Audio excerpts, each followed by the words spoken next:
If I learned one thing from my old man, it's that book learning is for sissies.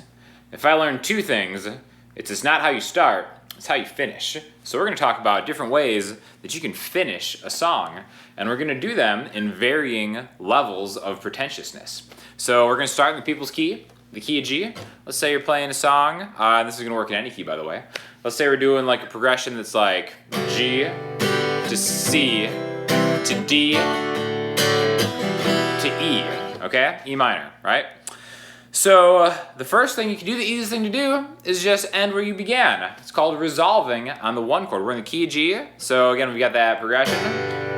G, D, C. It's probably different. E.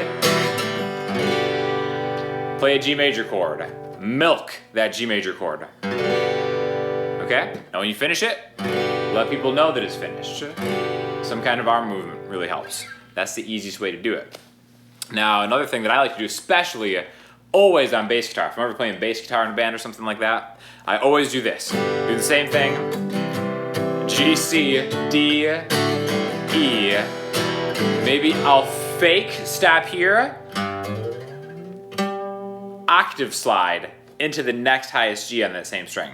So how that's going to work, you can mirror it over the 12th fret, the 12th fret being the octave fret, which just means if it's the third fret past the 12th fret is going to be that same note. So if I want to take this G,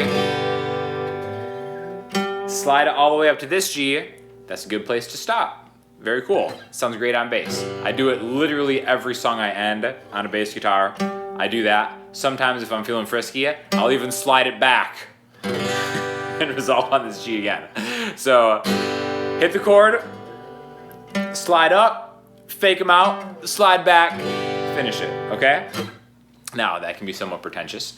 Another thing that maybe involves a little bit more music theory is quick going to the 5 chord of whatever key you're on, coming back, okay? So in that instance, G, C, D, E, G, D being the 5 chord of G. G, A, B, C, D, okay? If you don't really know where all the notes are, I urge you to learn them, but if you make a power chord over whatever key you're in, that 5 chord is gonna be where your ring finger or your pinky is, down a string 2 frets higher. So a G and a D. You can turn this into a bar chord, you could do a major chord, so G, C, D, E minor, G.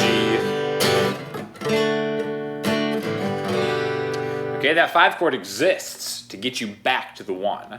Now, to even one up that, let's turn that 5 chord into a dominant 7 chord. This is the greatest invention. This is why dominant 7 chords were created, is just to do this move to lead you back, to create that tension that needs to be resolved, making your ending even more fitting. So a D dominant 7 is as follows: 2 on the high E string, 1 on the B string, 2 on the G string, bottom 4 strings. You can't end there. It's begging for you to go home and release it. Now you can start combining these: G, C, D, E.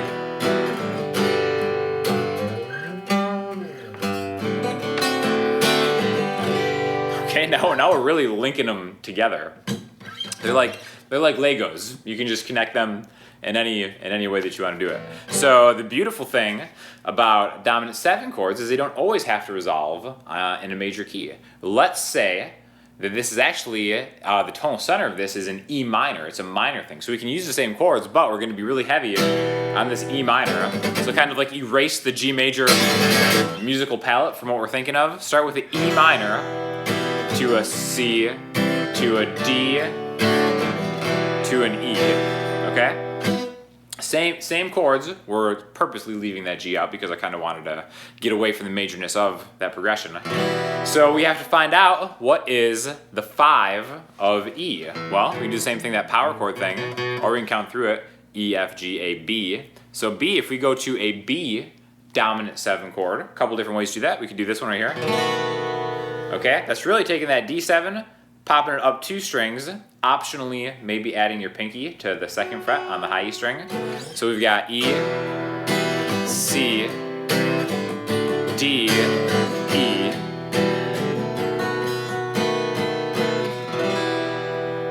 resolving on that E minor. So really a dominant 7 chord can resolve to either a major or a minor chord. I could do a B7 to an E major, resolve it there, or again, like I said, if the tonal center is E minor, do the same thing, okay? Kind of experiment, get creative with it. Now, back to the people's key, the key of G major.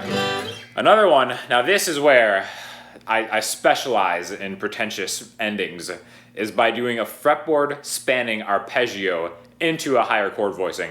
You're gonna love this. You will never end a song in any way aside from this after you learn this. Now we're gonna do it with this, this G major arpeggio, kind of, or G major add 9 if you wanna call it. We've done this in other videos. But basically we're starting with the G note, 3rd fret on the low E string. Again, we can do this in anything. If we were doing something in the key of A, just move everything we're talking about right now 2 frets higher. But we're gonna start with the G.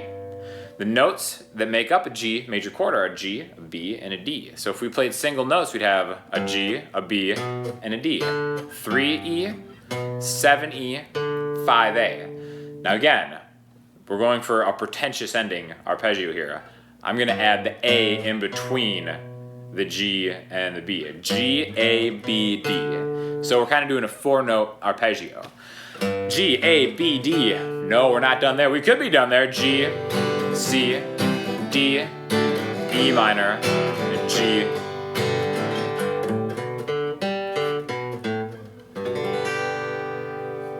That's maybe like a 6 out of 10, pretentious-wise.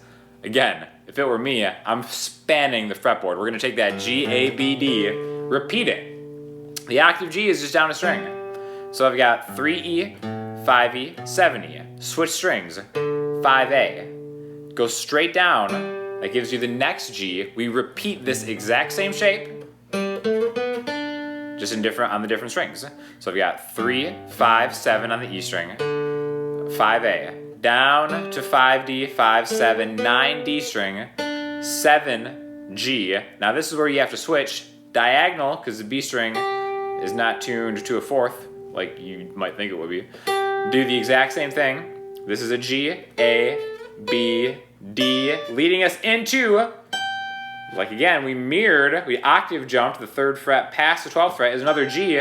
I could end it right here, but I'd rather use the voicing to kind of just milk that one right there. So again, G, C, maybe you're gradually slowing down to prepare the crowd for this.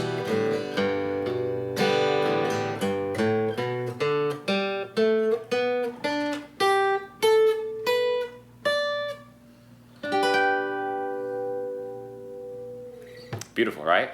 Again, 9 out of 10. Now we're going to do the ultimate in pretension. We're going to add the dominant 7 as an arpeggio, fretboard spanning arpeggio, to get back to the 1 as its own fretboard spanning arpeggio. This is what I call the Sean Daniels signature. So we've got G, C, D, E minor. Now remember, what did we say it was the thing that's going to cause the resolution on the G? That D7, right? I'm going to start that arpeggio on the 5th fret of the A string, start the same thing. Okay, I'm right there. I can lead that into a D7 mirrored past that. So again, I'm doing the 5th fret on the A string. This is a D. I'm just doing the same thing. D, its major 3rd, its 5th. D to its major 3rd, to its 5th. D to its major 3rd, which is the top of that D voicing. Bring it back into the G major voicing, and then mercifully end it for everybody involved. Again, you can have varying degrees of fun with this. You can take it seriously. Just do a quick little a 1 to a dominant 7 chord to a 1 resolution, a nice easy resolution. The octave slide. You can do the same thing with any of these. Again, like we didn't really talk about minor arpeggios, but I've got other videos on minor arpeggios. The point is just to kind of really milk the ending of a song when it's appropriate. You might not always want to annoy everybody you're playing music with, but it's definitely good for a laugh sometimes. Taken maybe more conservatively, it's something that you kind of want in your toolbox to be able to do. And it all comes from just thinking about different arpeggios over a chord, where the resolution is in a song. It might not always be the one chord or major key. Sometimes you might have to use your ear to find out where it is. But once you find out where that resolution is, exploit it, because your listeners will thank you for it. Just like I thank you for watching. So definitely if you have any questions, hit me up in the comments, Instagram, Twitter, or the website, and I'll talk to you all soon. Thanks a lot.